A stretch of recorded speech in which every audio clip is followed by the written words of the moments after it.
ഈശോയിൽ ഏറ്റവും സ്നേഹം നിറഞ്ഞവരെ,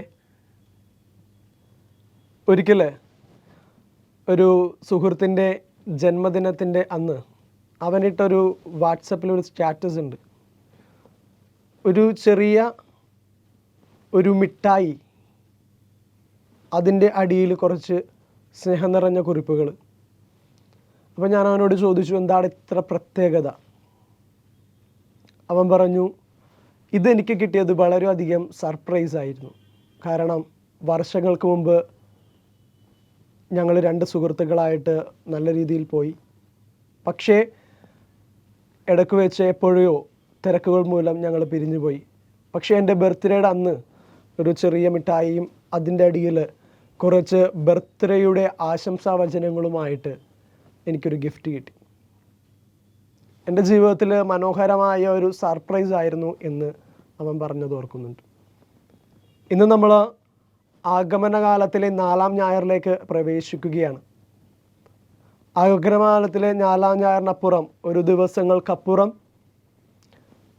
ഈശോയുടെ ജനന തിരുനാൾ നമ്മൾ ആഘോഷിക്കുന്നു. ഈ ജനന തിരുനാളിന് മുന്നോടിയായിട്ടുള്ള ഇന്നത്തെ സുവിശേഷത്തിൽ വിശുദ്ധ ലൂക്കായുടെ സുവിശേഷം 1-ാം അധ്യായം മംഗളവാർത്തയുടെ ആ സുവിശേഷ ഭാഗമാണ് നമ്മൾ വായിച്ച് കേൾക്കുക. ഗബ്രിയേൽ ദൂതൻ പരിശുദ്ധ അമ്മയ്ക്കൊരു സർപ്രൈസ് കൊടുക്കുകയാണ്. പരിശുദ്ധ അമ്മ ഞെട്ടിപ്പോകുന്നുണ്ട്. കാരണം ഒരുപക്ഷെ അത് കേട്ട് കഴിഞ്ഞാൽ ഒത്തിരി സങ്കടം തോന്നുന്ന ഒരു സർപ്രൈസാണ്. നീ ഒരു കുഞ്ഞിനെ പ്രസവിക്കും, നീ ഗർഭം ധരിക്കും എന്നൊക്കെ പറയുമ്പോൾ നമുക്കറിയാം, യഹൂദരുടെ സംസ്കാരം അനുസരിച്ച് ഒരു സ്ത്രീ വിവാഹത്തിന് മുമ്പ് ഗർഭം ധരിച്ചാൽ എങ്ങനെയായിരിക്കും എന്നൊക്കെ നമുക്ക് ചിന്തിക്കേണ്ടതേ ഉള്ളൂ. കല്ലെറിഞ്ഞ് കൊന്നുകളയും, അത്രമേ ഉള്ളൂ. പക്ഷേ ഒരു സർപ്രൈസോടുകൂടെ ഗബ്രിയേൽ ദൂതൻ പരിശുദ്ധ അമ്മയുടെ ജീവിതത്തിലേക്ക് ഇടപെടുമ്പോൾ പരിശുദ്ധ അമ്മയുടെ ജീവിതത്തിൽ പിന്നീട് അങ്ങോട്ടൊരു മാറ്റം സംഭവിക്കുന്നുണ്ട്. പരിശുദ്ധ അമ്മ പോലും വിചാരിച്ചില്ല ഇപ്രകാരമുള്ളൊരു മാറ്റം സംഭവിക്കുമെന്ന്. ഒരു വലിയൊരു സർപ്രൈസാണ് പരിശുദ്ധ അമ്മയ്ക്ക് ലഭിക്കുക. പിന്നീടുള്ള വചനങ്ങളിലൂടെ കടന്നു പോകുമ്പോൾ ദൈവത്തിൻ്റെ അത്ഭുതകരമായ ശക്തിയെക്കുറിച്ച് നമ്മൾ ധ്യാനിക്കുന്നുണ്ട്. അത്ഭുതകരമായ ശക്തി എന്ന് പറയുമ്പോൾ ഗബ്രിയേൽ ദൂതൻ പറയുന്നത് എലിസബത്തിൻ്റെ കാര്യങ്ങളൊക്കെയാണ്. എലിസബത്ത് വന്ധ്യയായിരുന്നു, അവൾക്ക് അസാധ്യമായിരുന്നു, വഴികളെല്ലാം അവസാനിച്ചു, ഇനിയൊരു പ്രതീക്ഷകളുമില്ല എന്നിടത്തു നിന്ന് ദൈവം ആരംഭിക്കുന്നതിൻ്റെ വലിയ ചരിത്രമാണ് സുവിശേഷം നമ്മെ ഓർമ്മപ്പെടുത്തുക. നമ്മുടെ ജീവിതത്തിലും ഈ വചനം പകർന്നു നൽകുന്നത് ഇപ്രകാരമാണ്: ദൈവത്തിൻ്റെ സന്ദേശങ്ങളോട് കൂടെ സഞ്ചരിക്കുക. ചിലപ്പോൾ ഒരു സർപ്രൈസായിട്ട് വരും. ആ ഒരു സർപ്രൈസ് സന്തോഷത്തിൻ്റെ ആയാം, സങ്കടത്തിൻ്റേതാകാം. പക്ഷേ ദൈവത്തിൻ്റെ വഴികളോട് ചേർന്ന് സഞ്ചരിക്കാനായിട്ട് നമുക്ക് സാധിക്കുകയാണെങ്കിൽ ദൈവത്തിൻ്റെ അനന്തമായ സംരക്ഷണത്തിലായിരിക്കും നാം ആയിരിക്കുക. പണ്ട് ഒരിടത്ത് വായിച്ച ഒരു ചെറിയ സംഭവമുണ്ട്. മിസസ് മരിയ എന്ന് പറയുന്ന ഒരു ന്യൂയോർക്കിലെ യുവതിയുടെ സംഭവമാണ്. ഇവളുടെ ജീവിതത്തിൽ ഇവൾ ഗർഭം ധരിക്കുമ്പോൾ, ആദ്യത്തെ കുഞ്ഞിന് ഗർഭം ധരിക്കുമ്പോൾ അവൾക്കൊരു ക്യാൻസർ സംഭവിക്കുകയാണ്. ഡോക്ടർമാർ പറഞ്ഞു, ഈ ഗർഭം അലസിപ്പിക്കണം, വേറൊരു വഴിയില്ല, അബോർഷൻ അല്ലാതെ മറ്റൊരു പോം വഴിയില്ല. പക്ഷേ ഇവളെല്ലാം ദൈവത്തിൻ്റെ കൈകളിൽ കൊടുത്തിട്ട് ഇവൾ പിന്നീട് ദൈവത്തിൻ്റെ സഹായത്താൽ ഗർഭം ധരിച്ച ആ കുഞ്ഞിനെ പ്രസവിക്കുന്നു. പിന്നീട് 10 മക്കളുടെ അമ്മയായിട്ട് ഇവൾ മാറുന്നുണ്ട്. ദൈവത്തിന് അസാധ്യമായിട്ട് ഒന്നുമില്ല എന്ന് ഇന്നത്തെ മംഗളവാർത്ത നമ്മെ ഓർമ്മപ്പെടുത്തുകയാണ്. പലപ്പോഴും നമ്മൾ ചിന്തിക്കുക, ഒരു വഴിയുണ്ട് ദൈവമേ, ആ വഴി തുറക്കണമേ എന്നാണ്. പക്ഷേ ദൈവം ഓർമ്മപ്പെടുത്തുക ഇപ്രകാരമാണ്: നിനക്ക് വഴിയില്ലെങ്കിൽ പോലും നിൻ്റെ കൂടെ ഞാനുണ്ട് എന്ന്.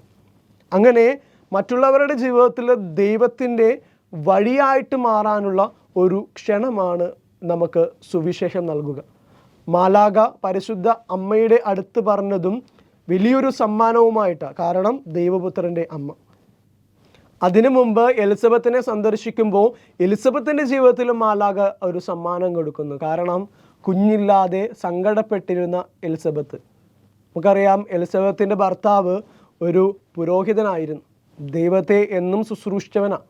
എത്രമാത്രം സങ്കടങ്ങളിലൂടെ അവൻ കടന്നു പോയിട്ടുണ്ടാകും. കാരണം ഇത്രമാത്രം ദൈവത്തോട് ചേർന്ന് നിന്നിട്ട് എൻ്റെ ജീവിതത്തിൽ ഒരു കുഞ്ഞിനെ നൽകി ദൈവം എന്നെ അനുഗ്രഹിച്ചില്ല എന്ന് സക്രിയ പോലും കരഞ്ഞിട്ടുണ്ടാവും. പക്ഷേ ദൈവത്തിന് ഒന്നും അസാധ്യമല്ല. സുവിശേഷം എടുത്തു വെക്കുമ്പോൾ, സുവിശേഷത്തിൻ്റെ പൊരുൾ നമ്മൾ മനസ്സിലാക്കുമ്പോൾ, സുവിശേഷം നമ്മെ ഓർമ്മപ്പെടുത്തുക ഇപ്രകാരമാണ്: ദൈവത്തിൻ്റെ സന്ദേശങ്ങളോട് ചേർന്ന് നിന്നാൽ ദൈവം നിങ്ങളെ ഉയർത്തും. ഒന്നാമത്തെ വായന സാമുവേൽ പ്രവാചകൻ്റെ 2-ാം പുസ്തകത്തിലെ 7-ാം അധ്യായത്തിലെ വായനയാണ്. ദാവീദ് രാജാവ് ദൈവത്തിൻ്റെ ആലയം പണിയാനായിട്ട് പോകുമ്പോൾ ദാവീദ് ഇസ്രായേൽ കണ്ട ഏറ്റവും വലിയ രാജാവായിട്ട് മാറുകയാണ്. ദൈവത്തിൻ്റെ ആലയത്തോട് ചേർന്ന് നിന്ന ദാവീദിൻ്റെ ജീവിതത്തിലും ദാവീദിനും വലിയൊരു സംരക്ഷണം ദൈവം കൊടുത്തു. അതുകൊണ്ട് സുവിശേഷം ഓർമ്മപ്പെടുത്തുന്ന ഇപ്രകാരമാണ്: സങ്കടത്തിൻ്റെ വാർത്തയാകാം, സന്തോഷത്തിൻ്റെ വാർത്തയാകാം, ഏതെല്ലാം വാർത്തകളാണോ അത് ദൈവം നൽകുന്ന വാർത്തകളാണ്. ദൈവം നൽകുന്ന സർപ്രൈസുകൾക്ക് ദൈവത്തിൻ്റെ ഒരു തണലും ദൈവത്തിൻ്റെ സംരക്ഷണവും നമ്മുടെ ജീവിതത്തിൽ ഉണ്ടാകും എന്ന് ഉറച്ച ബോധ്യമുണ്ടെങ്കിൽ ദൈവത്തിൻ്റെ കരം പിടിച്ച് മുന്നോട്ട് പോകാനായിട്ട് സാധിക്കും. മുന്നിൽ ചിലപ്പോൾ സമുദ്രം പോലെ നമ്മളെ പേടിപ്പെടുത്തുന്ന പല കാര്യങ്ങളുണ്ടാകാം. ഒരുപക്ഷെ പേടിപ്പെടുത്തുന്ന മനുഷ്യരുണ്ടാകാം, പേടിപ്പെടുത്തുന്ന അവസ്ഥകളുണ്ടാകാം, പേടിപ്പെടുത്തുന്ന ബന്ധങ്ങളുണ്ടാകാം. പക്ഷേ നിന്നോട് പറഞ്ഞത് ദൈവത്തിൻ്റെ മാലാഖയാണ്. ദൈവത്തിൻ്റെ മാലാഖമാർ അയക്കുന്ന സന്ദേശങ്ങൾ ഹൃദയത്തോട് ചേർത്ത് പിടിക്കുക. ബാക്കിയെല്ലാം ദൈവം കാത്തുകൊള്ളും. ദൈവത്തിൻ്റെ തണലിലായിരുന്നു കൊണ്ട് ഒരു ക്രിസ്മസ് ആഘോഷിക്കാൻ നമുക്ക് സാധിക്കട്ടെ. ദൈവം സമൃദ്ധമായി എല്ലാവരെയും അനുഗ്രഹിക്കട്ടെ.